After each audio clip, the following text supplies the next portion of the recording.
قال ادخلوا في قد خلت من قبلكم من الجن والإنس في النار كلما دخلت أمة لعنت أختها حتى إذا اداركوا فيها جميعا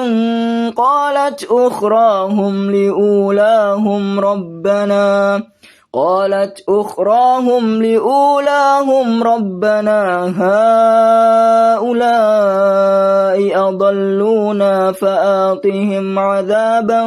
ضعفا من النار قال لكل ضعف ولكن لا تعلمون